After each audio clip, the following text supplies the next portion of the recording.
Welcome back to more I Wani Hug That Gator! Don't forget, guys, check out my other channel, Sinfully Pure, here on YouTube, or my Twitch channel called Simply Pure. If you guys do want to help out the channel, you can check out my shop for awesome things like shirts, stickers, and magnets, or check out my Patreon subscribe star, or you can become a member here or on my other channel for exclusive series and early looks at stuff. Don't forget, guys, you guys are all, I should not be doing this at midnight. You guys are all awesome. Now let's begin. I'm gonna leave that in because it's silly. Christmas Day. A tiny tinny holiday tune plays from a nearby radio as we walk in the snow. Fresh white powdery rice crunches loudly underfoot. With our knitted mittens work to pile the compact heaps of fresh white powder. Not only compact though, but sculpted. Vinny has a bright future ahead of him as he works studiously on his Christmas monuments. A loud clatter of teeth drawing nearer must be Damien. He must be done collecting the sticks we need. Taking a step back, I look over the 5 different piles of snow we've gathered from the yard. Brr, Vinny, got the arms here. Sweet, I need some twigs so I can make our mouths just right too. The younger boy finally finishes and marches through the muddy grass of the yard. Bro, Inky, you two start on the bodies. I'll make the heads. Damien salutes his brother's orders as we start on finishing Vinny's project before it gets too cold.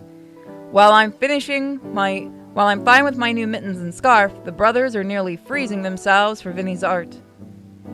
Which at least motivates them to complete the 5 figures in the time it'd take for me to finish a single snowman. Originally, Vinny was begging me to make a snowman in his stead, but he got ahead of himself and ended up giving himself an artistic vision of the whole family of snow people molded after the family. And I would have to do it all myself, but Randy decided he had enough of all the yard-related tasks being delegated to me this season. At least we have a promise of lunch. Olivia's hard at work in the kitchen. Now I've made a few snowmen in my day, but never snow dinos. Tails are easy enough. What's not easy are the beaks. As powerful as Christmas magic is, it's no match for basic physics. Damien tries making a very tall one to resemble Liz, but it ends up crumpling under its own weight and falling over right in his face. After so long, I actually do manage to get the snoots right. It's just a matter of how you pack it together. Aww. And before long, there's a nice little group of snow dinos for each of the panes. Olivia is special. It's sprawled out flat, like how she always lays in her bed. I see Olivia judging from the window. It's a playful glare that knows I'm right, but demands satisfaction for the hazing. Hold on, it's not quite finished yet. Vinny quickly begins forming another frosty figure next to Snowlivia.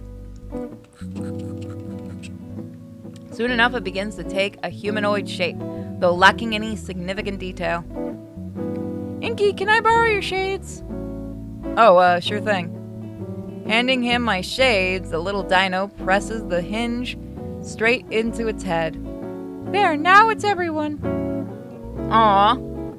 I'll let Ink Isel keep those for now.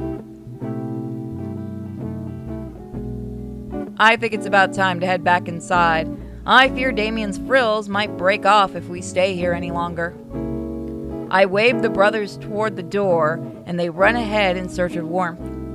For a moment, I consider adding some finer dinosaur-related detailing, but I don't want to keep Olivia waiting. I make my way inside, making sure to stamp the snow off my boots beforehand. Oh, look at that. By the time I see them, Damien and Vinny have already changed into dry clothes. The jackets they had worn, designer made and thoroughly insulated for the cold, hung heavily on the coat rack nearby. I knew they'd be good gifts, especially for Vinny. I'll remind them how to clean the jackets later. The brothers sit on the couch, wrapped in down blankets and sipping hot chocolate way too quickly. I was 30 seconds. How did you get changed that fast? We're just trying to freeze to death as little as possible. It wasn't that bad. Says the agathoid. That's not a slur, is it? In either case, I'd rather not get the couch all wet, so I'll just have to stand for now. At the very least, Damien gestures to the thermos of hot chocolate and spare mug on the coffee table. After yanking off my new handmade mittens, I pour myself a cup and savor the heat as my fingers regain feeling. Soon enough, the familiar sound of rubber on hardwood signals Olivia's arrival. The first thing she notices is the two Payne brothers clumped together on the couch. You two look like you're having fun. Yeah, did you see the snow guys we built? We made one that kind of looks like you, too. I saw that, I'm flattered. And I just finished lunch, you hungry? I could smell it ever since I entered. The smell was well-seared meat and veggies. Ever since she came to visit that one time, I've been dying to try her cooking again. Absolutely. I think I'll stay here for now. Damien, I'm offering you food. No, sir, not getting off this chair. Vinny takes the cue from his elder and follows his example, crossing his arms and smugly holding his chin up in defiance. You guys suck. Olivia motions me towards the kitchen, and I take one last sip of the cocoa before joining her. She ladles me a bowl, explaining all the intricacies of the special way she learned to make this from Sophia, though she never would tell me the secret Payne seasoning that she used to further enhance the taste of all of her cooking. I carefully set the bowl on a large tray and hand the tray to Olivia, who sets it carefully across her armrest. Our meal set, Olivia's holler for food shakes the house to its foundation. Sophia, Randy meet us as I wheel Olivia into the living room, and they're looking well rested from their afternoon nap. Aw, thank you, Olivia. It looks fantastic. Olivia smiles and sets the tray down on the coffee table as she starts passing the bowls out one by one. With a flick of his tail, Vinny turns on the television, already set to the sports channel and playing a hockey match. Randy takes a noisy slurp of the broth, licking his chops after. Tastes fantastic too. So enjoy the stew so we can have real Christmas treats. Real Christmas treats? When Olivia sees my confused look, she simply smiles and shakes her head. The rest of the Paynes look excited though and start ferociously slurping down their stew. Follow their example, I abandon my spoon and take up my bowl and bring it to my lips. Just the right mixture of salt and spicy, the veggies and meat and creamy broth going down smoothly. As much as I want to savor my first sip, the others have already drank up most of their meal. So I too greedily slurp down my meal until I can set my empty bowl back down on the serving tray in satisfaction. Aw man, that really hit the spot, Olivia. Looking around, Olivia isn't in the room anymore. Olivia? Give her a moment, Inko. She's just fetching some things. I can only guess the treats based on how Vinny is vibrating the entire couch with his excitement. Right, wouldn't be Christmas without these. These look like to be a tray filled with some kind of oddly shaped chocolates. Olivia wheels herself right next to me, so I take the tray from her armrest. She smiles and gracefully tosses herself beside me onto the couch. Looking down at the tray again, the treats look like bundles of sticks held together by sugary coating. They are called hay sticks, Inko. Try one, you'll love it. I pop one of the smaller bundles into my mouth, chewing on the sweet and salty handmade candy. Marshmallow, butterscotch, and chow mein noodles? I hold up one of the uncovered sticks to inspect it. It's an old tradition, so I'm not surprised you wouldn't know it, Inko. I take a couple more and pass the tray to Damien. They are quite delicious. Olivia plucks one of the pieces from my hand and pops it in her mouth, crunching the candy to oblivion. Just like the stew, the tray of haystacks is devoured rapidly, too. Oh, Randy sinks further into his recliner, drawing his wife into his lap with a surprised yelp from her. She shakes her head and settles beside him, looking over everyone else with a content smile. This is what the holiday is all about. Candy? Family, son. About being with the ones we love most, Vincent. The young boy considers her words and comes to his own conclusion. Fucking candy! Well, I love candy, so we should have more. He looks to Olivia, who snorts at his logic. I'll make more later, okay? Sweet! Knowing now that there will be more Christmas candy, the young dino's eyes focus on the hockey game playing. On screen, the hockey puck is finally hit into a net. The shot is replayed a couple of times from different angles. All the while, the professional commentators talk about the college team. While they mainly focus on the players' game's efforts, the commentators also highlight the players' plans and degrees. Which reminds me of what's to come soon. Going back to school next week. Don't remind me. It's the last semester before graduation. Then we're free to go do whatever. College, jobs. Vinny will finally have a room to himself. Oh, that's true. Once you guys go, it'll just be Vinny here to keep us company. All my kids are growing up. Don't worry, Ma. Way ahead of you. I'll fail all my classes just for you. Not if you know what's good for you.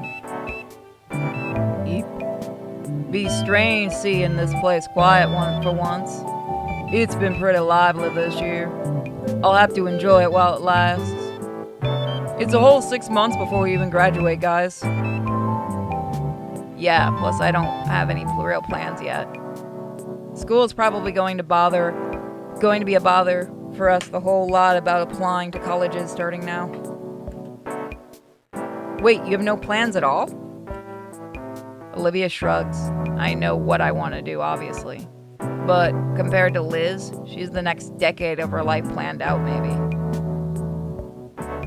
Liz just goes above and beyond. As for me, I don't really know either. Maybe college, but I'm open to other options.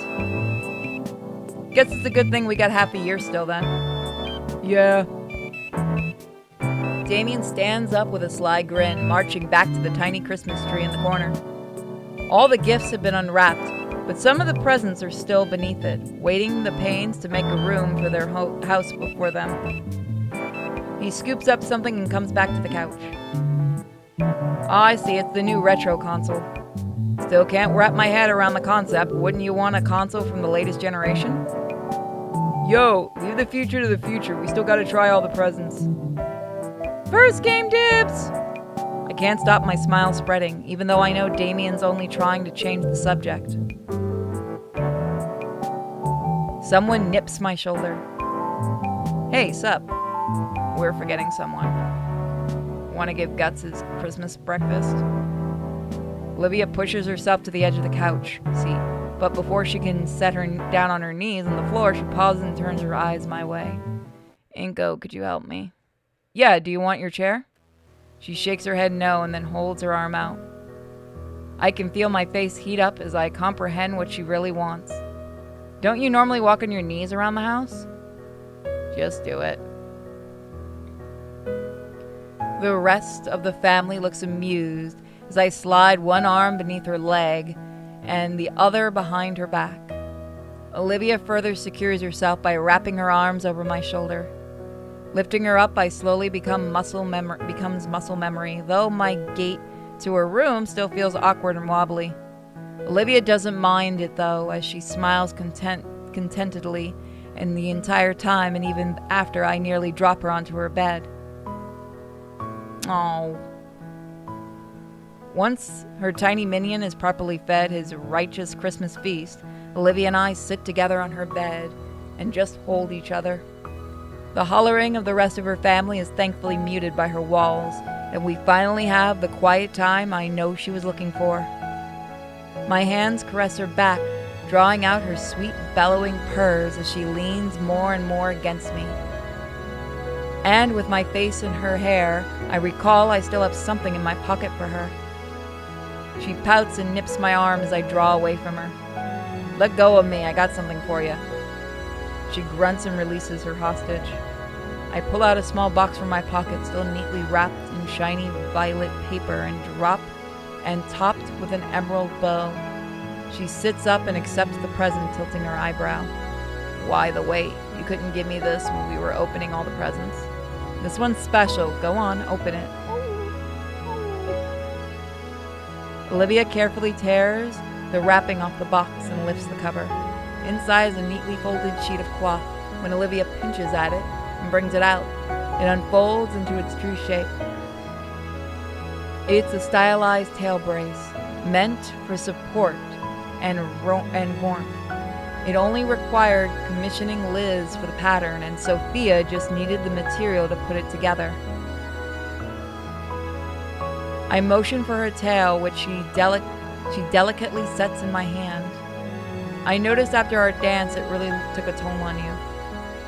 For a few days, your tail was so scratched up and sore you didn't want to use it for anything at all. Even now, I can feel the muscles beneath her scales are still hot and tender. With all the care necessary, I slid the fashionable accessory over her tail. The elastic band within are already working, disputing the comforting pressure across her entire tail and causing Olivia to coo happily as she relaxes further on her bed. So it won't be so rough on you next time. It takes a moment for Olivia to process my words. Her expression of contentment slowly changes to one of surprise and then a gentle smile. Next time. That'd be nice. The twitch of her neck doesn't escape my sight. Olivia, you okay? Yeah, just. She chews on her lip for a moment to think. Is it something bad? No, it's silly. I guess I just felt, guilty for a second. Her fingers ring her blanket. Guilty? What for? It's at some point while I was making the fountain painting, I was resting when I remembered something. When I was a lot younger, I would occasionally go to these physical therapy appointments. There was some other kids like me, actually, maybe 3 or 4 years old. One of them was able to waddle a bit with his tail. Almost everyone was excited he could manage it. But the other kid's tail was too short. He was stuck on all fours still. So it's a miracle I could even do that. But it made me think, and I eventually found some videos of someone dancing like that with her tail. No. Someone like me, Unlucky enough to have this issue, lucky enough so I can still move around a bit on my own. But what about the others, like that boy? What would they think after seeing us dance? It's been on my mind ever since I started practicing. Olivia clears her throat and looks at me with a sadness permeating from her moonshade eyes. That's what gave me the idea, but should I have? I feel like somehow I shouldn't have, but I did it because I love you. It confuses me. What do those kids think? Did you ever see them again? She shakes her head. What about anyone else like you? What do they think? I don't know.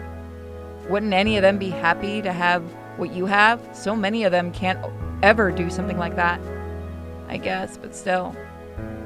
This will sound dumb, but it still feels like I'm somehow betraying something. Or maybe insulting. I could only dance because I was just able enough to use an appendage just long and strong enough to allow it.